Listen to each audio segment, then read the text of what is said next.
Jim Dale was born James Smith on the 15th of August 1935 in Rothwell, Northamptonshire.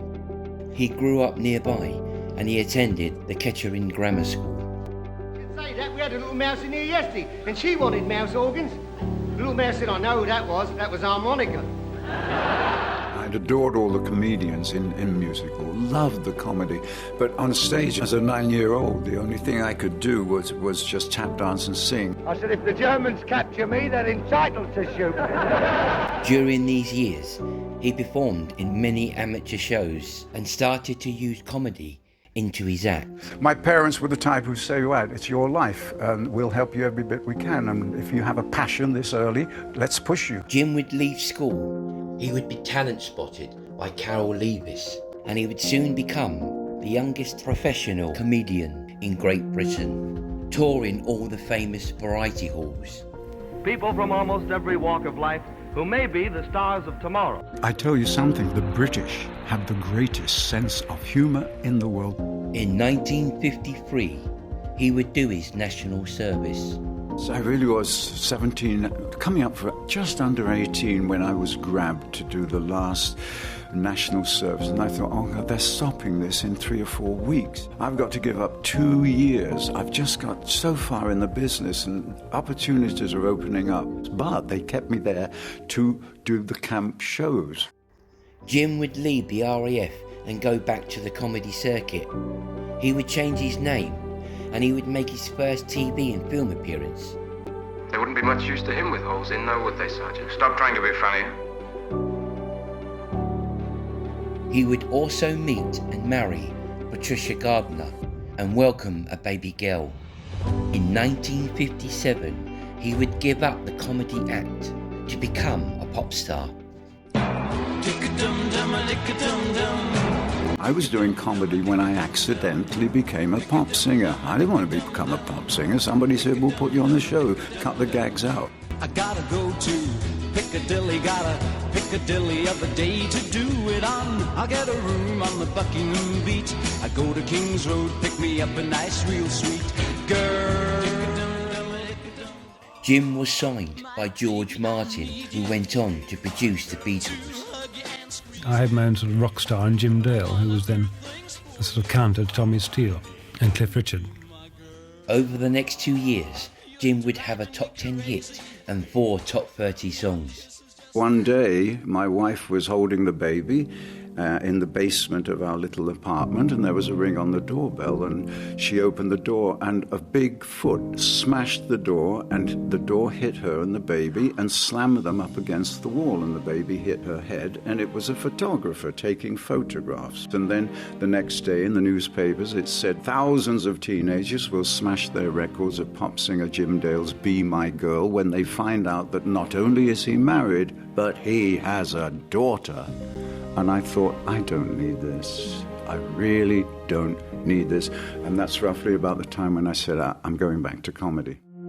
Jim would go back to his comedy act and tour all the UK theatres. In those early days in the theatre, I was on the bill regularly with a wonderfully talented actor called Ken Dodd. But I had Ken standing in the wings almost every night watching me.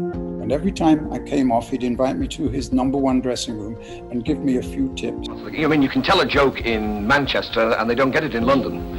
Really? They can't hear it. Really wonderful effort to do something, and if there's something that you have that you can contribute, then let them know. In the next few years, Jim would have small parts in a few films, but it was in 1963 he would appear in his first Carry On film. In the following years, he would become one of the film series' most memorable regulars. Don't you worry about young lightning legs here. He'll be all right once we get started. Oh, take your bag. Thank you.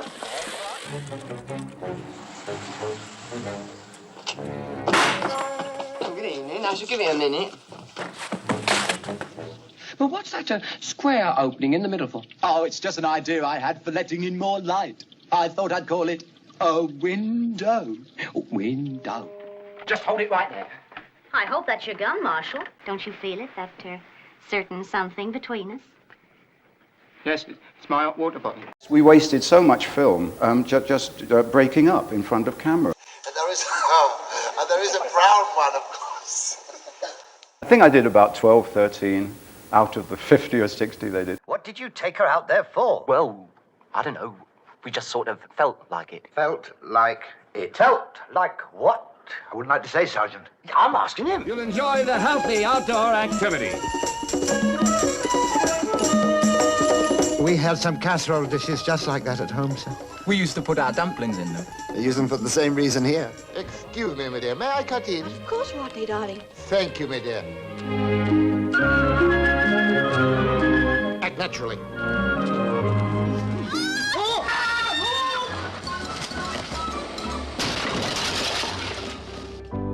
I think the sadness in any person's life comes out later when they've gone. But yes, there are many of the old Carry-On team did have sad lives behind the makeup, but we didn't really involve each other in our own problems because we were a great team. It was a fantastic team in those days because everybody gave. Throughout the series, Jim would do all his own stunts, and this would lead to muscle and back problems later in life. Carry On Again, Doctor would be Jim's last Carry On film, and he would be invited by Laurence Olivier to join the National Theatre. Well, I was doing about 4 plays in a week at the National Theatre, and I really couldn't squash in a Carry-On film during the day. By the late 1960s, Jim would have 4 children. He would also co-write the Seekers song, Georgia Girl, earning him an Academy Award nomination. 3 pound Springfield Jim Dale for Gregory Girl. Georgia Girl. In 1973, he appeared in the role of a young Spike Milligan in the film adaptation of Milligan's autobiography. Dale was nominated for a BAFTA award for his performance. You do know that you're 3 months late in arriving. Oh, I'll make up for it, sir. I'll fight nights as well. Silence! Why is he still in civilian clothes? They wouldn't let me on the train naked. Silence! I mean, Milligan, why aren't you in uniform? Because I'm not at war with anybody, sir. He also nearly won the role of Doctor Who after John Pertwee, but was closely beaten by Tom Baker. Jim would make his mark on the West End stage. He would also make his Broadway debut in the smash hit Scapino, which would earn him a Tony Award nomination. He would also continue to star in films. Jim! Hey! You've got it! Yes. What is it? Well, it's the anti-thing, for what it's worth. Put your foot on there. Now don't move, stay tense, or that weight will fall, that clamp will break your jaw, tear your gums apart and go clean through your cheek. Tense, tense.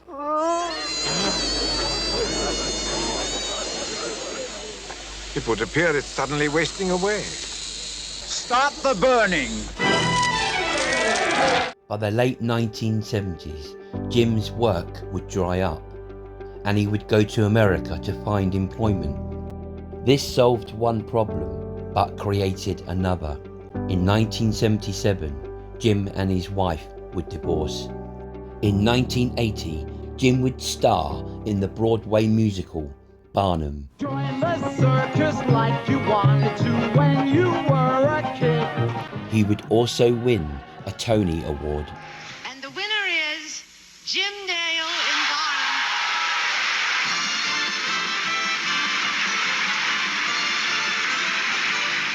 I can't explain how I felt that when we first opened on Broadway and had the audience reacted in a way that I'd never seen an audience react before. They just stood up and they wouldn't leave the theatre. During the early 1980s, Jim would permanently move to New York, to Midtown Manhattan, and he would marry Julie Scheffler. You go over there to do a show and they ask you to stay, and then they offer you a big Broadway musical and you think, well, maybe I'll be here for a week or maybe a month, maybe a year. That was another good reason to stay. Always live where your wife is. In the mid-1980s, Jim would appear in an episode of the American thriller The Equalizer.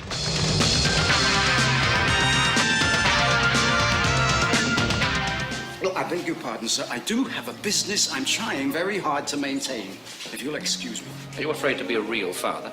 Get out of my gallery.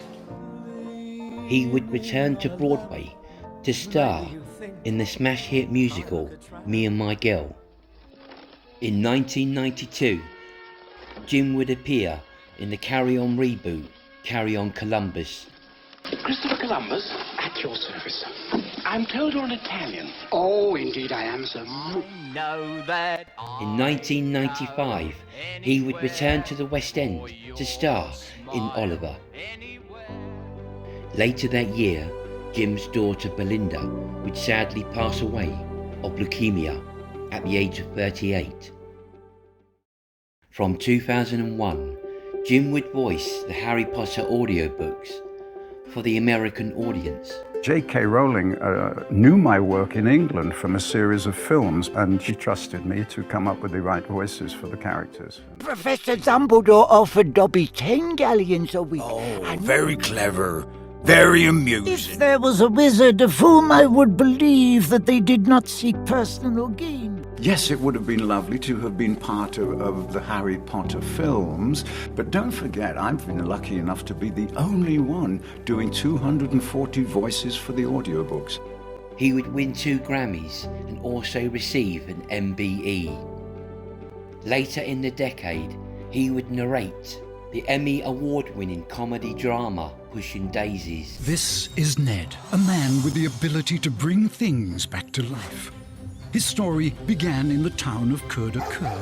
My brother is Mick Smith, his name is, and he is one of the joys of my life.